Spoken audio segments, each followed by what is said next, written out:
오늘은 송가람 대표부터 먼저 보도록 하겠습니다. 자, 오늘 대표님의 키워드는 어떤 겁니까? 네, 비대면 진료가 키워드로 가지고 왔습니다. 네. 자, 이제 점점 이게 퍼지는 것 같아요. 좀 자세히 좀 들어보겠습니다. 네, 비대면 진료 같은 경우에는 오늘 이슈가 나왔죠. 네. 의료 서비스의 디지털화 및 정보 이런 글로벌 경쟁력 강화 차원에서 정부가 법 개정을 추진하기로 했다라는 이슈가 나왔습니다. 비대면 진료 같은 경우에는 기존에도 이슈가 자주 있었죠. 하지만 우리가 발목을 잡았던 점, 가장 큰 점은 바로 기존의 이런 의료법 그리고 법령에 대한 해석 이런 부분에 있어서 발목을 크게 잡았었다라는 점이 나왔죠. 하지만 지금 상승 흐름 같은 경우에는 고령화, 의료비 부담 등의 부담이 굉장히 늘어나고 있죠. 그리고 건보료는 계속해서 늘어나고 있고 재정은 고갈되고 있고 이런 상황들 속에서 고령화 의료비 부담이 늘어나면서 원격 의료의 수요가 지속적으로 늘어나고 있다는 점 우리가 체크를 해봐야 된다는 점 볼 수가 있겠습니다.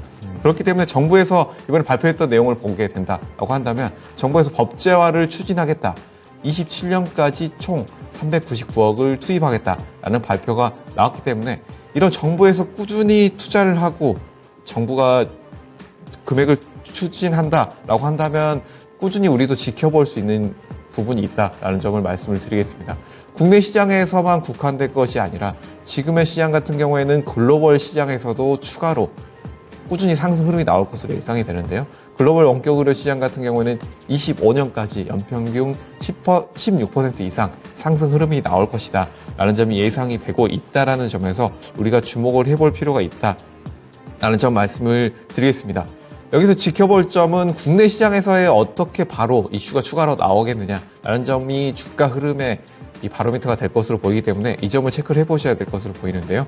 코로나 팬데믹이 끝나면서 이전의 원격 진료 부분이 각광을 받았지만 이 부분에 있어서 다시 규제가 어느 정도 강해졌다라는 점을 말씀드릴 수가 있겠지만 지금 같은 경우에는 정부에서 이런 규제를 풀겠다라는 부분과 이 금액의 지원에 대한 것을 늘리겠다. 이 두 가지가 늘어나고 있기 때문에 국내 시장 그리고 해외 시장까지 본다고 한다면 단기로도 장기로도 꾸준히 이슈가 나올 수 있는 섹터다라는 점 말씀드리겠습니다. 네, 뭐 또 오늘 또 정부에서는 뭐 민생 토론회 만들어가지고 또 2025 학년부터 의대 정원 늘리겠다, 뭐 향후 5년 동안 필수 의료 지원에 10조 이상 투입한다, 뭐 이런 얘기들을 하게 되면서 말씀해주셨던 이런 재료들이 계속해서 좀 장기화될 것 같은 그런 부분들도 보도가 되고 있습니다. 네. 자, 그렇다면 과연 어떤 종목들로 우리가 좁혀봐야 될지 후보군 보도록 하겠습니다.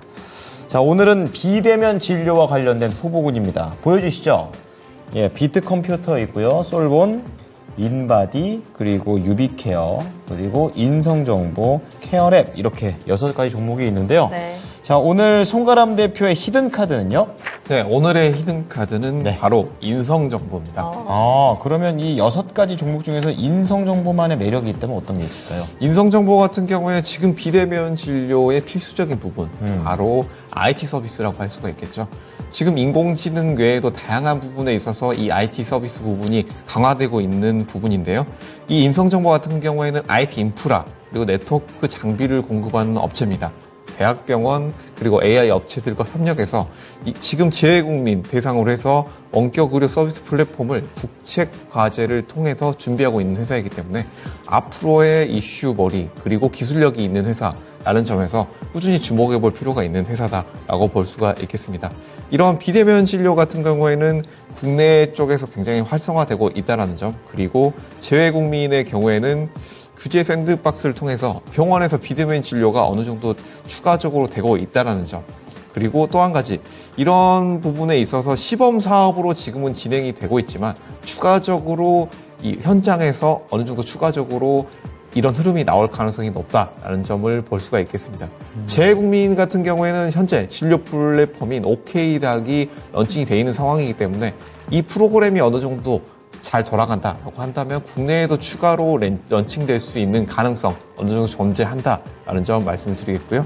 의료용 AI 같은 경우에도 이런 IT 서비스를 통해서 GTP 스토어에 추가적인 킬러 앱으로 등장할 수 있다는 점 함께 체크해 보시는 것을 말씀드리도록 하겠습니다. 네, 자 그럼 인성정보 관련된 가격 전략 들어보겠습니다. 네, 현재 가격대, 매수가 이하로는 충분히 매수 가능한 가격대다라는 점 말씀을 드리겠고요. 단기로 1차 목표가 4,600원 제시해드리고 손절가는 3,400원 제시해드리도록 하겠습니다. 네. 자, 비대면 진료와 관련해서 인성정보 말씀해 주셨습니다. 네.